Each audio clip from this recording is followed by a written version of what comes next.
At my birthday dinner, my sister stood up and announced she was pregnant, with my husband's baby, clearly waiting for me to break down. "We're a family now," she said with a smug smile. I didn't say a word. I just raised my glass, made a toast, and dropped a truth so shocking, it shattered their world in seconds. Hello everyone. Thank you for being here with me today. Before I begin my story, I'd love to know which city you're joining us from. Please feel free to share in the comments. Now, let me take you into this story. Can you imagine sitting at your own birthday dinner, ready to celebrate another year of your life, only for your younger sister to drop a bomb that shatters your entire world in an instant? That's what happened to me. She stood there, with a smug little smile, announcing her pregnancy with my husband, expecting me to crumble into a million pieces right there in my favorite restaurant. But what she didn't know, what none of them knew, was that I had a secret of my own. A secret that would make their twisted little fantasy explode. Hi, I'm Audra Parker, and for as long as I can remember, my younger sister, Corinne, always took what was mine. It started small, the way these things always do. My favorite teddy bear as a kid would mysteriously end up in her room, its button I now loose. The sweater I'd saved my allowance for weeks to buy would vanish from my closet only to reappear on her at school the next day. "Why can't you just share with your little sister, Audra?" became the family mantra, a chorus always directed at me, never at her. Growing up with Corinne was like living in a perpetual shadow. From the moment she was born, when I was 4, my parents treated her like their golden child. It wasn't that they didn't love me, I think they did, in their own way. They just loved her more visibly, more enthusiastically. Corinne had the prettier dresses, the better birthday parties, and somehow, she always got the last piece of cake. I remember one evening so clearly. It's burned into my memory like a brand. I was in 5th grade, about 10 years old, and I'd brought home my report card. I'd worked so hard for those grades. Straight A's. I remember the weight of the envelope in my hands, a heavy, satisfying weight. I walked into the kitchen, my heart thumping with a nervous pride. Mom was at the stove, stirring a pot of spaghetti sauce. The air smelled of garlic and oregano. "Mom, look," I said, holding out the envelope. She wiped her hands on her apron and took it. Her eyes scanned the page quickly. There was no smile, just a simple nod. "And that's nice, Audra," she said, before turning back to the stove. "Dinner's almost ready. Go wash up." Just then, Corinne, who was in 1st grade, came barreling into the room, waving a piece of construction paper. It was covered in wild, chaotic crayon scribbles, what was supposed to be a picture of our family. My mom's face lit up as if the sun had just risen in our kitchen. "Oh, Corinne, honey. Look at this. How artistic you are," she gushed, taking the drawing from Corinne's sticky fingers. She held it up for my dad to see as he walked in. He boomed with laughter. "That's my little Picasso," he said, scooping Corinne up into a hug. My mom immediately went to the fridge and taped the drawing right in the center, covering up a school announcement I had proudly put up earlier that week. My straight A report card was already forgotten, lying on the counter next to the junk mail. A hot flush of shame and anger crept up my neck. I just stood there, invisible. It wasn't just about attention, it was about possession. When our grandmother passed away, she left each of us a small piece of jewelry as an inheritance. I received her delicate silver locket. I treasured it. I kept it in a velvet box on my dresser and only wore it on special occasions. One day, it was gone. I searched my room frantically, my stomach twisting into a sick knot. I asked Corinne, who just shrugged with wide, innocent eyes. "I haven't seen it." My parents brushed it off. "Audra, you're always losing things. It'll turn up." Weeks later, at a family barbecue, I saw it. It was hanging around Corinne's neck. My heart stopped. When I confronted her, she just smiled that sweet, poisonous smile of hers. "Mommy said I could have it," she said. "She said you probably wouldn't miss it." And the worst part? My mother backed her up. "Oh, Audra, don't make a fuss. It looks better on her anyway." These small rejections, these tiny thefts, they piled up over the years, building a wall of resentment I desperately tried to ignore. So, I learned. I learned to hold tightly to the things that mattered most, to guard my heart and my dreams with a quiet vigilance. I learned that if I wanted something, I had to fight for it twice as hard and protect it with everything I had, because Corinne was always there, lurking in the wings, waiting for her chance to claim it as her own. College was my escape hatch. I chose a university 3 states away, a distance I measured in freedom. For the first time, I wasn't Corinne's older sister. I was just Audra. And it was glorious. Without her shadow constantly looming over me, I bloomed. I made genuine friends, people who wanted to hang out with me, who laughed at my jokes. I discovered my passion for marketing and communications, and it turned out I was good at it. I was building a life that was entirely mine, a fortress I thought was impenetrable. And then, in my junior year, I met Preston. Preston Henderson walked into my advanced marketing seminar like a breath of fresh air. He had this tousled brown hair that he was always pushing out of his eyes and a smile that was so genuine it made you want to smile back. He was a little clumsy, a little nervous, and completely endearing. The first time we actually spoke, he was trying to get past my chair and managed to drop his entire cup of coffee. It splashed all over my notes for the midterm. He was mortified. "Oh my God, I am so sorry," he stammered, his face turning bright red as he fumbled with a handful of napkins. "I'm such an idiot. I should have been annoyed." Those notes were my lifeline. But looking at his panicked, apologetic face, I couldn't help but laugh. "It's okay," I said. "They're probably more interesting now." He insisted on buying me dinner to make up for it, and I found myself saying yes. We went to a little 24-hour diner off campus that night. And that dinner turned into breakfast the next morning. We just sat in that worn-out vinyl booth, under the hum of the fluorescent lights, and talked. We talked until the sun came up, sharing things I'd never told anyone. I told him about my dreams of working for a big marketing firm in Chicago. He told me about his ambition to work in finance. Hesitantly, I even told him about Corinne.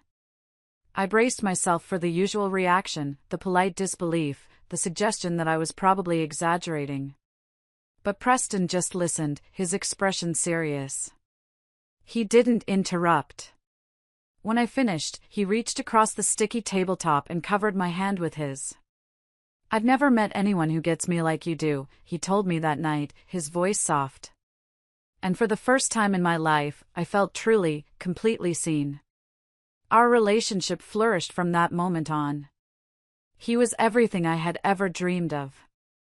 Attentive and kind. He remembered the little things, like my favorite kind of tea or the name of the professor I couldn't stand. He celebrated my successes as if they were his own. When I graduated with honors, he was in the front row, cheering louder than my own parents. He made me feel safe. He made me feel loved. We moved to Chicago together after graduation, full of hope and ambition. We rented a tiny, shoebox apartment with a view of a brick wall, but it felt like a palace to us. We furnished it with mismatched, second-hand furniture and spent our weekends getting lost in the city. They were the happiest, most carefree years of my life. 2 years later, he proposed. He woke me up before dawn, whispering that he had a surprise. He drove us out to the shores of Lake Michigan. As the first rays of sunlight began to paint the sky in shades of pink and orange, turning the calm water to glass, he got down on one knee. I felt like I had finally found my happily ever after. I had built a life so solid, so full of love, that I truly believed Corinne's shadow could never reach it. I was so wrong. The bliss of our engagement was soon followed by the stress of wedding planning, and with that stress came the inevitable return of Corinne into my life. She had graduated and was now a pharmaceutical sales rep. From what I could gather, her job mostly involved using her looks to charm doctors into prescribing her company's drugs. When I called to tell her the news, her reaction was a perfect encapsulation of who she was. There was a long, telling pause on the other end of the line before she finally said, "Well, I guess congratulations." "Is he rich?" Not "I'm so happy for you," or "tell me everything." Just a cold, calculating question about his finances. It chilled me to the bone, but I tried to brush it off. Then came the issue of the bridal party. I wanted my best friend from college, Megan, to be my maid of honor. But my mother was relentless. "It would break her heart if you didn't ask her, Audra. She's your only sister. Think of the family photos." The emotional guilt trip worked, as it always did. I gave in. Looking back, the warning signs were like a series of giant, flashing red billboards on the highway, and I just kept driving past them. Corinne wore a tight, cream-colored dress to my bridal shower, a shade so close to white it was a deliberate provocation. At the rehearsal dinner, her maid of honor toast was a rambling, 10-minute monologue about her own terrible dating life, with only a passing mention of me and Preston at the very end. The wedding itself was beautiful, but Corinne did everything she could to steal the spotlight. She was 30 minutes late for the family photos, claiming her makeup artist had an emergency. She sobbed louder and more dramatically than my own mother during our vows. And then, at the reception, she spent the entire night draped over Preston's groomsmen, laughing too loudly and drinking too much. I remember feeling a knot of anxiety in my stomach. Preston squeezed my hand under the table. "She's just jealous because you're so incredible," he whispered in my ear, his voice a warm reassurance. "Don't let her ruin our night." And I believed him. I clung to his words because the alternative was too terrifying to consider. The first 2 years of our marriage were wonderful. We bought a charming little house in a quiet suburb, planted a garden, and hosted dinner parties. We advanced in our careers. We talked about the future, about kids, about setting up a college fund. But Preston always seemed a little hesitant. He said he wanted to be more financially secure, to get another promotion first. I respected that and didn't push it. Then, about a year ago, the shift happened. It was subtle at first. Preston started working late 2 or 3 nights a week. He, who had always been so open, suddenly became protective of his phone, angling the screen away from me and quickly flipping it over if I walked into the room. The easy intimacy, the late-night talks, the casual touches, they all just stopped. It felt like we were roommates living parallel lives. One night, I tried to talk to him about it. We were in the kitchen, and I was making dinner. "Preston," I started nervously. "I feel like there's a distance between us lately." He didn't even look up from his phone. "It's just stress from this new project at work," he said, his tone dismissive. "It'll be over soon. Things will go back to normal." But they didn't. The gap just widened. One evening, he came home well past midnight. I had waited up for him, a plate of food saved in the oven. As he leaned in to give me a perfunctory kiss on the cheek, I smelled it. It wasn't his usual scent. It was a sweet, floral perfume I didn't recognize. And then I saw it, a single, long, blonde hair on the collar of his dark jacket. My blood ran cold. Corinne had long, blonde hair. I told myself I was being paranoid, that my childhood insecurities were making me crazy. It seemed too cruel, too cliché, even for her. But the seed of doubt had been planted, and it was beginning to take root. As my 30th birthday approached, I held on to a desperate sliver of hope. Maybe this could be a turning point, a chance to reconnect. Preston had been especially distant, but he promised to make it special. "I'll make it up to you, Audra, I swear," he'd said. My parents, in a rare gesture, organized a family dinner at Merlot, my favorite Italian restaurant in the city. I spent almost 2 hours getting ready that night. I chose the blue silk dress Preston had bought me for our anniversary 2 years ago, the one he always said brought out the color of my eyes. I styled my hair just the way he liked it. I was putting on armor, trying to project a confidence I didn't feel. As I looked at my reflection in the mirror, I whispered to my own anxious face, "Tonight will be different. Tonight will be a new beginning." I had no idea how prophetic those words would be, just not in the way I had prayed for. I drove to the restaurant alone. The knot in my stomach tightened with every red light. Preston had texted me an hour earlier, running late. Last-minute work call I can't get out of. Meet you there. It was the same old excuse. Merlot was just as I remembered, warm and inviting, with the comforting scent of fresh bread and rosemary filling the air. The hostess smiled warmly. "Mrs. Henderson, your family has already arrived."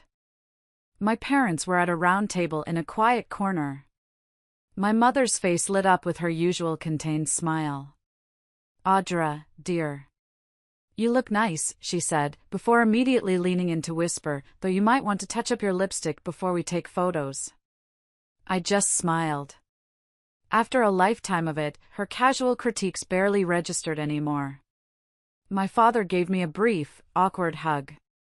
"Happy birthday, sweetheart," he said, handing me a small, tastefully wrapped gift bag. Corinne wasn't there yet, which was no surprise. She had a flair for the dramatic, and a grand entrance was part of her performance. I sat down, smoothing my dress over my knees. "Preston's running late," I explained, trying to keep my voice light. "A work thing." My father nodded sympathetically. "That's how it goes when you're climbing the ladder. Your Preston's a hard worker."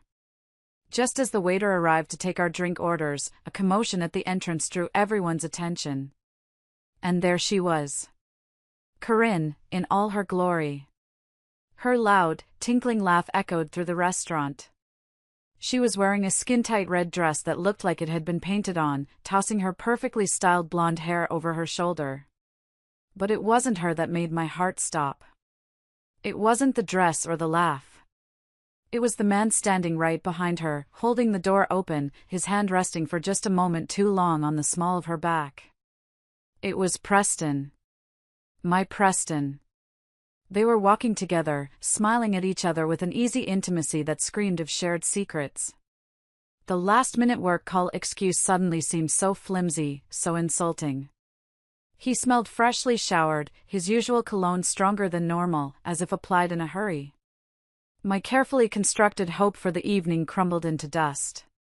The show was about to begin.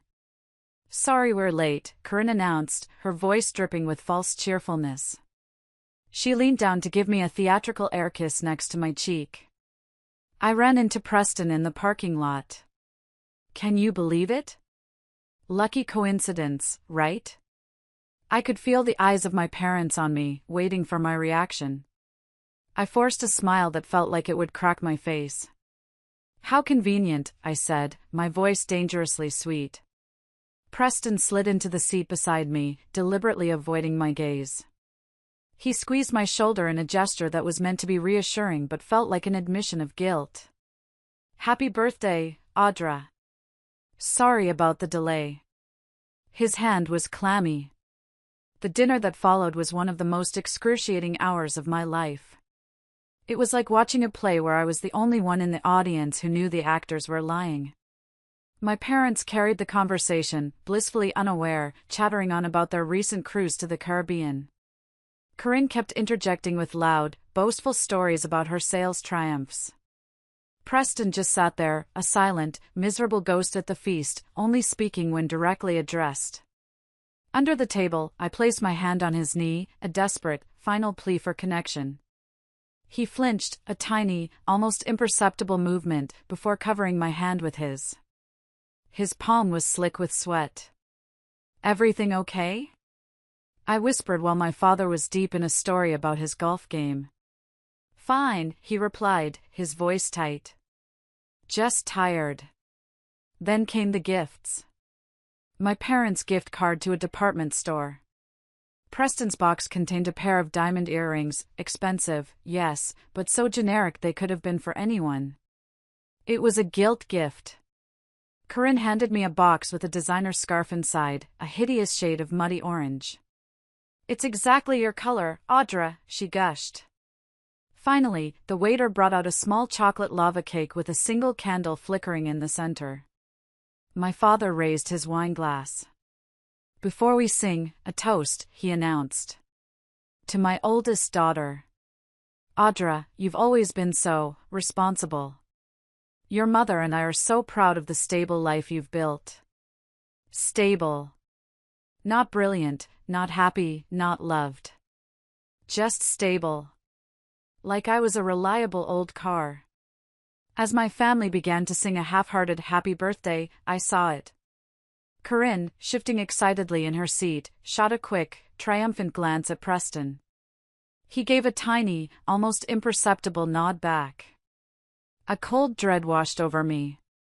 Something was coming. Actually, Corinne's voice cut through the song, sharp and clear. "Before Audra makes her wish, I have a little announcement to make. And I think this is the perfect time, with all the family together." All eyes turned to her. She slowly stood up, a performer taking her stage. She deliberately smoothed the tight red dress over her flat stomach, her hand lingering there. She paused, letting the silence hang in the air, building the drama. Then, her eyes, gleaming with a cruel, victorious light, locked with mine. "I'm pregnant." The air was sucked out of the room. My mother gasped, a hand flying to her chest, but her eyes were shining. My father's face split into a broad grin. "That's wonderful, sweetheart," my mother exclaimed, already forgetting whose birthday it was. "But there's more," Corinne said, her voice ringing with a twisted pride that made my blood run cold. She never broke eye contact with me. "Preston's the father. We've been seeing each other for months. We're going to be a family now." And that was it. That was the sound of my world shattering into a million irreparable pieces. The buzzing of the restaurant, the clinking of glasses, the soft music, it all faded into a dull roar in my ears. There was only Corinne's smiling face and the smoking crater where my life used to be. The world tilted on its axis. At our table, a pocket of absolute silence formed amidst the cheerful chaos of the restaurant. My father's wineglass was frozen halfway to his lips. My mother's delighted smile collapsed into a mask of utter confusion, her head swiveling back and forth between Corinne, Preston, and me, as if she was trying to solve an impossible math equation. Preston just stared at the white tablecloth, his face the color of ash. "This wasn't how we were going to tell you," he mumbled to the table, to no one, still not finding the courage to look at me. "We?" I heard myself repeat the word. It felt foreign in my mouth, a single syllable packed with a universe of betrayal. Corinne, reveling in her moment, reached across the table and placed her hand over Preston's limp one. It was a gesture of ownership. "We're a family now, Audra," she said again, her voice soft but laced with venom. "Preston and I are going to raise this baby together." The sheer, calculated cruelty of it was breathtaking. On my 30th birthday. In my favorite restaurant. In front of my parents. This wasn't a drunken mistake or a moment of passion. This was a meticulously planned execution, and I was the one on the chopping block. My mother finally found her voice. "I don't understand," she said, stating the obvious. "Preston is Audra's husband." Corinne waved her hand dismissively, as if swatting away an annoying fly. "Not for much longer," she said with a breezy confidence. "They've been having problems for ages. Everyone knows that. Preston and I didn't plan for this to happen, but when you find real love, you can't fight it." Real love. The words hung in the air, a final insult to the 7 years, the shared dreams, the entire life Preston and I had built together. I felt a sudden, desperate need to escape their faces, Corinne's triumph, Preston's cowardice, my parents' confusion. "I need to use the restroom," I announced. My voice was surprisingly steady. I stood up, my chair scraping loudly against the wooden floor, the sound grating in the sudden silence. No one tried to stop me. I walked toward the back of the restaurant, my legs feeling like they belonged to someone else. I could feel the curious stares of other diners on my back. I focused on putting one foot in front of the other. Inside the mercifully empty ladies' room, I locked the door, leaned against it, and waited for the wave of hysteria to hit. I waited for the sobs, the screams, the gut-wrenching pain. But it didn't come. Instead, a strange, cold calm washed over me. It was a clarity so sharp it felt like a physical object. This betrayal, as devastating as it was, wasn't actually a surprise. It was a pattern. Corinne had been taking what was mine my entire life. Preston had been showing his true, cowardly colors for months. This wasn't a shocking plot twist. This was the predictable, inevitable final act of a play that had been in production for 30 years. I walked to the sink and splashed cold water on my face. I looked at my reflection in the mirror. The woman staring back at me looked different. The soft hopefulness in her eyes was gone, replaced by something harder, something forged in fire. I opened my purse, pulled out my red lipstick, and reapplied it with a hand that did not shake. "You will not break," I whispered to my reflection. "Not here. Not for them." When I returned to the table, the scene was even more surreal. They were discussing baby names. Actually discussing baby names. Preston looked like a man on death row, but he was nodding along as Corinne chirped, "I like Leo for a boy, don't you, honey?" I slid back into my seat. All conversation stopped. They stared at me, their expressions a mixture of guilt, pity, and in Corinne's case, barely concealed anticipation. She was waiting for the encore. The tears. The accusations. I gave her none of it. I smiled, a small, tight smile. "You've certainly given me a birthday to remember," I said calmly. Then I picked up my fork and took a deliberate bite of my chocolate lava cake. I closed my eyes for a moment, as if savoring it. They stared at me as if I'd grown a second head. "What?" I asked innocently. "Did you think I'd run out screaming?" "Sorry to disappoint." Corinne recovered first. We just thought you'd be more upset." "Oh, I am," I assured her, taking another bite of cake. "But unlike some people at this table, I don't feel the need to make a spectacle of every single emotion."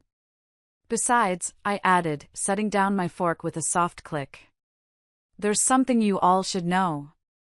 I let the silence stretch, taking a slow, deliberate sip of water. I could feel their collective anxiety rising.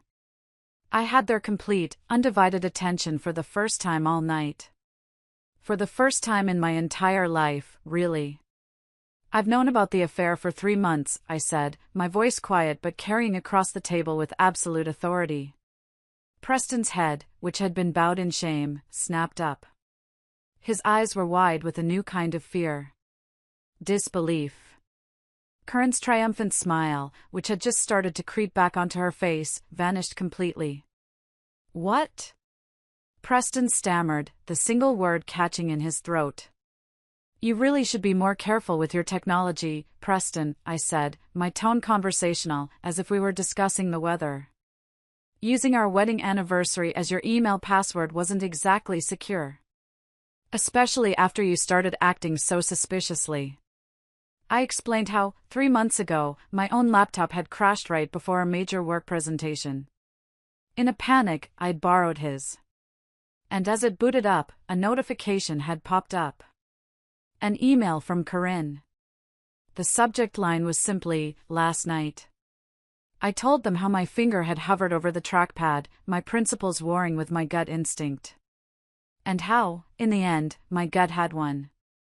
The email had been graphic, explicit, detailing their encounter in his office after hours. It had also referenced several previous meetings. That was the day my marriage had truly died. Not tonight at this table, but 3 months ago, alone in our home office, staring at a computer screen. But I hadn't said a word. I had mourned in silence, and then I had started to plan. My mother gasped. "Audra, this is hardly appropriate dinner conversation." I turned my gaze to her, my expression hard as stone. "Neither is announcing you're having a baby with your sister's husband at her birthday dinner, Mom. But here we are." I turned back to Preston and Corinne. After I found those emails, I continued, my voice never wavering. I hired a private investigator. Davis and Associates. They're very thorough, Preston. They have a lovely portfolio on you. Photos of you entering Corinne's apartment building on 27 different evenings. Audio recordings of some of your more indiscreet phone conversations. They even have the credit card receipt from that little boutique where you bought her that gold bracelet she's wearing right now. I nodded towards her wrist. The one you told everyone was a gift from a grateful client. Corinne instinctively covered the bracelet with her other hand, her face turning pale. You've been investigating me? Preston's voice rose, thick with indignation. That's a complete invasion of privacy. I let out a laugh. It wasn't a happy sound. It was brittle and harsh. That's rich, coming from the man who invaded the privacy of my marriage, my trust, and my entire life. But don't you worry. The investigation was completely legal. Unlike adultery, which, as I'm sure you know, is still grounds for a fault-based divorce in this state. It can have a significant impact on the division of assets. I'm not finished, I said, holding up a hand to silence my father, who looked like he was about to speak. 2 months ago, I retained the services of Patricia Donovan. I'm sure you've heard of her. She's one of the best and most ruthless divorce attorneys in Chicago. All the necessary paperwork has already been prepared, Preston. I've had forensic accountants go over all our financial records. I've documented everything. My lawyer advised me to wait until I had an airtight case before confronting you. Your little announcement tonight just accelerated my timeline. Preston looked like he was going to be sick. Corinne was staring at me, her eyes wide with a dawning horror. She finally understood. She hadn't been delivering a bombshell. She had just walked, willingly and arrogantly, straight into a perfectly laid trap. You've been planning to divorce me? Preston asked, his voice a hoarse whisper. All this time? While we were living together? Yes, I replied, the word clean and sharp. I was going to have you served with the papers next week, at your office. I thought it would be more discreet. But this is fine, too. My mother, ever the hopeful one, had tears welling in her eyes. But Audra, a divorce is so final. Surely, with counseling, you two could. Mom, I interrupted, my voice gentle but unyielding. Stop. There is no coming back from this. There is no counseling that can fix this. And there is one more thing. One final piece of information that you all should have. I turned my full attention to Corinne. She flinched under my gaze, like an animal caught in the headlights. This is the part that makes your whole triumphant announcement particularly interesting. I reached into my purse. My hand didn't shake. I pulled out a single, folded document. I'd been carrying it with me for weeks, a trump card tucked away for the right moment.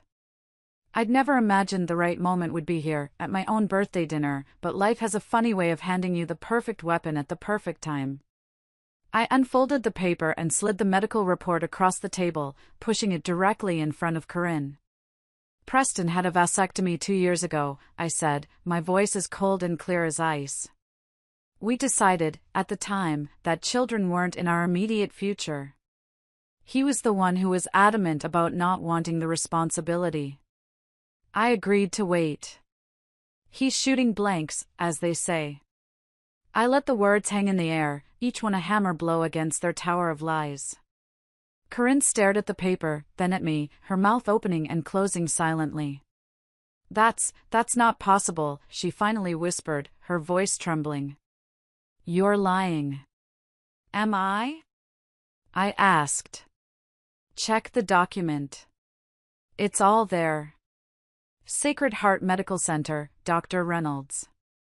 The procedure was done 26 months ago. Preston recovered on our couch for 3 days, watching March Madness and complaining. I remember it vividly because I had to keep bringing him fresh bags of frozen peas for the swelling. Preston slumped in his chair as if his bones had dissolved. He wouldn't look at me. He wouldn't look at Corinne. He just stared at his hands. Explain what? Corinne shrieked, her voice cracking, drawing the attention of the tables around us. Explain that you had a vasectomy and you didn't tell me? That you let me believe this baby was yours? She stopped abruptly, realizing she had just confessed to the entire restaurant that she'd planned to trap him. My mother, her hands shaking, picked up the document. Is this true, Preston? She asked, her voice barely audible. His silence was the only answer she needed. I turned back to Corinne. Her face was a mess of running mascara and shattered arrogance. The queen of our family drama had been dethroned. So, sister dear, I said, leaning forward, my voice dropping to a conspiratorial whisper. If you're truly pregnant, then congratulations are in order. Just not to Preston. So, let's ask the million-dollar question again. Who is the real father? Do you even know? The silence at that table was so loud, I could hear my own heart beating. And as I looked at their shattered faces, I knew nothing would ever be the same. If you're still listening, please help me out by liking this video and commenting the number 1 below. It lets me know you've given me a like, and it tells me that you're right here with me on this journey. Your support means the world to me and gives me the strength to keep going. Please, comment with the number 1, and then listen to what happened next. The fallout was a chain reaction of chaos and humiliation. Corinne just stared at me, then at Preston, then back at the medical report my mother was still clutching like a holy relic. Those records must be wrong, she insisted, her voice weak and desperate. There must be a mistake. They're not wrong, Preston finally admitted, his voice a dull monotone. He still couldn't look at anyone. I should have told you, Corinne. I didn't think it would matter. We were using protection anyway, or supposed to be. You never thought she'd try to trap you with a pregnancy that couldn't possibly be yours, I finished for him, my voice flat and devoid of any emotion. Rookie mistake, Preston. You should have realized Corinne always has an angle. It's her signature move. That was the final blow. Corinne let out a sound somewhere between a sob and a gasp. She shot up from her chair so fast it nearly toppled over, the loud scrape against the floor making several people at nearby tables jump. I need some air, she muttered, grabbing her designer purse before practically running, head down, toward the exit. Preston looked torn, a pathetic picture of indecision. His eyes darted between me, my parents, and Corinne's retreating form. Go ahead, I said coldly, giving him permission. Go after her. You two deserve each other. After a moment of agonizing hesitation, he pushed his chair back and hurried after her, a loyal dog following its cruel master. And then there were 3. I was left alone at the table with my shell-shocked parents. My father, a man who rarely showed emotion, cleared his throat and fiddled with his napkin. Audra, I don't know what to say. There's nothing to say, Dad. I calmly picked up my fork again and took another bite of my now-cold chocolate lava cake. It tasted like ash in my mouth, but I was determined to finish it. This was my birthday dinner, damn it, and I was going to eat my cake. Except, I added, perhaps that Corinne might need a different kind of doctor now. One who can help her figure out who actually fathered her baby. My mother was openly crying now, silent tears trailing black mascara streaks down her cheeks. How can you be so calm, she whispered, her voice filled with a strange mix of awe and horror. This whole thing, this is a disaster. I set down my fork and looked her directly in the eyes. No, Mom. A disaster is something unexpected and unavoidable, like a hurricane or an earthquake. This was predictable and entirely preventable. Corinne has been taking what's mine since we were children, and you and Dad have been enabling her the entire time. The only difference is that this time, I was prepared. I signaled the waiter for the check. He approached the table cautiously, as if walking into a minefield. I handed him my credit card. I wasn't going to let my father pay for my public humiliation. As I was signing the receipt, adding a generous tip for the poor waiter who had to witness our family implosion, Preston returned. Alone. His face was ashen. He slid back into his seat, running a hand through his hair in that familiar gesture I once found so endearing. "She's in her car," he said quietly. "She's upset." He finally turned to me, his eyes full of a desperate, pleading light. "Audra, please, can we just talk? Privately? There's so much I need to explain." "We're way past talking, Preston," I replied, gathering my purse and standing up. I felt a sense of finality settle over me. "You made your choice months ago. You just didn't have the courage to tell me to my face." As I walked out of that restaurant, leaving the wreckage of my former life sitting at that table, I felt strangely light. The betrayal still hurt, a deep, throbbing wound that I knew would take a long time to heal. But for the first time in 30 years, I wasn't carrying the crushing weight of Curran's shadow. My phone buzzed in my purse. A text from Preston. "Please come home. We need to talk." I opened the message, read it, and then deleted it without a second thought, and drove away into the cool night air, heading towards a future I couldn't yet see, but knew, with every fiber of my being, was entirely my own. The next morning, I woke up with a gasp in a sterile, unfamiliar hotel room. For a split second, I didn't know where I was. Then the memories of the night before came rushing back in a sickening wave. My phone was on the nightstand, a blinking beacon of chaos. 27 missed calls. Dozens of text messages from Preston, Corinne, and my parents. I swiped them all away without reading them. My hand was shaking, but my mind was clear. I scrolled through my contacts and called the one person who could help me now. My lawyer, Patricia Donovan. When she answered, my voice was steady. "It's time," I told her. "I want to file the papers today." The days that followed were a blur of methodical, soul-crushing tasks. While my heart was shattered, my brain shifted into survival mode. I focused on the practical steps of dismantling a marriage. Patricia was a godsend, a cool-headed general guiding me through the legal minefield. Preston's texts kept coming, a pathetic stream of digital desperation. I made a terrible mistake. Corinne meant nothing to me, she was just a symptom of our problems. The lies were so transparent they were almost insulting. If she had meant nothing, he wouldn't have risked everything. 3 days after my birthday, I returned to the house. Our house. I couldn't do it alone, so I asked my 2 best friends, Megan and Sarah, to come with me. We went while Preston was at work. The silence in that house was deafening. Every object held a memory, a ghost of the life I thought I had. We worked like a well-oiled machine, packing boxes with a grim efficiency. I took only what was indisputably mine, my clothes, my books, the furniture I'd bought before we were married, and a few small family heirlooms from my grandmother, part of a small inheritance I cherished. I packed up my entire life in under 4 hours. Before I left, I walked into our bedroom one last time. I took off my wedding ring, the beautiful diamond Preston had proposed with on the lake shore, and placed it on his empty pillow. Beside it, I left a simple note: "Patricia will contact you regarding the rest." I moved into Megan's guest room. The first few nights were the worst.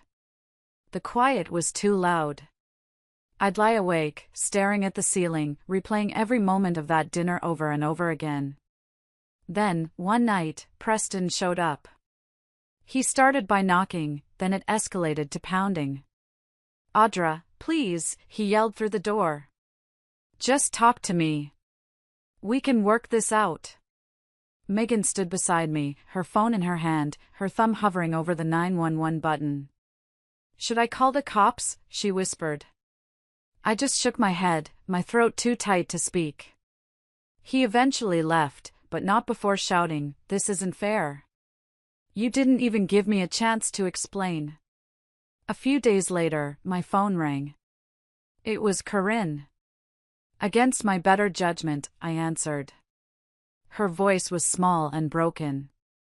Audra? I need my sister. The sheer audacity of it left me breathless. You needed your sister when you decided to sleep with her husband, I replied, my voice dangerously calm. It's a little late for that now, don't you think? She started sobbing, a messy, hysterical sound.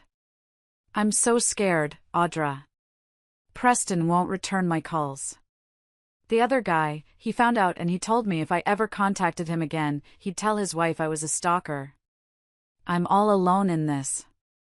A tiny, stupid part of me, the part that still remembered the little girl I used to protect on the playground, felt a flicker of pity. But it was quickly extinguished by the fire of her betrayal. What did you expect, Corinne? I asked. That you'd ride off into the sunset together? This is the life you chose. I hope it was worth it. I hung up the phone and then I finally allowed myself to cry. After 2 weeks of sleeping on Megan's couch and living out of boxes, I knew I had to move forward. I signed a lease on a new apartment, a modern one-bedroom with huge windows in a part of the city I'd always loved but Preston had deemed too trendy. The first thing I did after moving in was go to the hardware store. I spent an entire weekend painting the living room walls a deep, vibrant shade of teal, a color he would have absolutely hated. Every brushstroke felt like an act of rebellion, of reclaiming my own space, my own taste. At work, I buried myself. I became a machine. I volunteered for the most challenging projects, the ones that required my complete focus, leaving no room in my brain for anything else. My colleagues were kind, giving me space, offering sympathetic smiles but never prying. Except for Garrett, a quiet, thoughtful man from the creative department. He never said much, but his actions spoke volumes. Some mornings, I'd come in to find a hot coffee on my desk with a simple post-it note stuck to it. Hang in there. Or, their loss. It was a small, steady kindness that felt like a lifeline. The divorce proceedings were ugly. Preston, likely on the advice of his own lawyer, contested the prenuptial agreement we had signed, trying to drag things out. It's a classic delay tactic, Patricia assured me during one of our calls. He's hoping you'll get frustrated and agree to mediation where he can appeal to your emotions and guilt you into a smaller settlement. My emotions toward Preston have become remarkably uncomplicated, I told her, my voice cold. And my guilt is non-existent. Proceed as planned. One evening, about a month after I'd moved into my new place, my buzzer rang. It was Corinne. I was shocked. I have no idea how she found my address. She looked awful. Her eyes were puffy, her hair was a mess, and she wasn't wearing a stitch of makeup. Preston's been sleeping with someone else, she announced as soon as I opened the door. There was no preamble, just that bald, desperate statement. Some woman from his office. Can you believe it? The irony was so thick it was almost suffocating. I leaned against the doorframe, suddenly exhausted by the familiar, toxic cycle. Yes, Corinne, I said, my voice weary. I can believe that the man who cheated with you would cheat on you. That's generally how it works. Her face crumpled. The bravado was gone, replaced by a raw, genuine despair. I just want my sister back, she whispered, tears streaming down her face. I know I don't deserve it, but I'm so sorry, Audra. I miss you. For a long, silent moment, I wavered. Underneath all the layers of anger and betrayal, she was still my sister. But the wound was still too fresh, too deep. I'm not ready to forgive you, I said finally, my voice softer than I intended. Maybe someday. But not now. Right now, I need space to heal. As I watched her walk away down the brightly lit hallway, I felt a strange sense of freedom. For the first time in our entire relationship, I was the one setting the terms, drawing the boundaries. A few weeks later, my phone pinged with a text. It was from Garrett. Some of us from work are going for drinks tomorrow. No pressure at all, but you're welcome to join. I stared at the message for a long time. My first instinct was to say no. But then, I thought, why not? I typed back, thanks. I might do that. It wasn't a commitment. It was just a possibility. And for the first time in a long time, the future felt like it held possibilities again. 1 year to the day after that catastrophic birthday dinner, I stood in my apartment, no longer new, but now a cozy, comfortable home filled with things I loved, and looked at my reflection. The woman staring back at me was familiar, but different. There was a strength in her eyes that hadn't been there before. The divorce had been finalized 6 months earlier. In the end, faced with the mountain of evidence Patricia had compiled, Preston had folded. He accepted the terms of our prenuptial agreement without further protest. I kept the investment portfolio I'd worked hard to build before our marriage, half the value of our house when it sold, and my retirement accounts intact. He kept his business shares and, I assumed, his guilt. He moved to Denver shortly after, taking a job with a new company. It was a relief. Corinne's baby, a healthy boy she named Leo, was born 3 months ago. The DNA test confirmed what we already knew: Preston was not the father. The actual father, a high-level pharmaceutical executive she'd met through work, eventually did leave his wife. He and Corinne were living together, attempting to build a life. Whether it would last was anyone's guess, but she seemed genuinely transformed by motherhood. Our own relationship was a slow, cautious work in progress. After months of respecting my request for space, she had sent me a long, handwritten letter. "I've been in therapy," she wrote. "I'm trying to understand why I've spent my entire life competing with you. My therapist says it stems from how we were raised. You were always the good, steady one, so you got quiet approval. I was the dramatic one, so I only got attention when I was exceptional or causing trouble. I think I started to believe that taking what was yours was the only way I could prove I was worthy. I was jealous of a stability I thought you had, not realizing neither of us got what we really needed from them. I'm not asking for forgiveness, just for you to understand that I'm trying to break this toxic pattern for Leo's sake." The letter cracked open a door I thought was sealed forever. 2 weeks later, I went to visit her and meet my nephew. Holding that tiny, innocent baby, I felt a complex surge of emotions. When Corinne hesitantly asked if I would consider being his godmother, wanting him to have strong, independent women in his life, I surprised myself by saying yes. Professionally, my life had blossomed. My relentless focus at work had paid off. I'd received a significant promotion and a salary to match. The team I now managed included Garrett. Our easy friendship had, gradually and gently, evolved into something more. We were taking things slowly, both of us carrying baggage from the past, but his steady, genuine kindness had become a cherished part of my new life.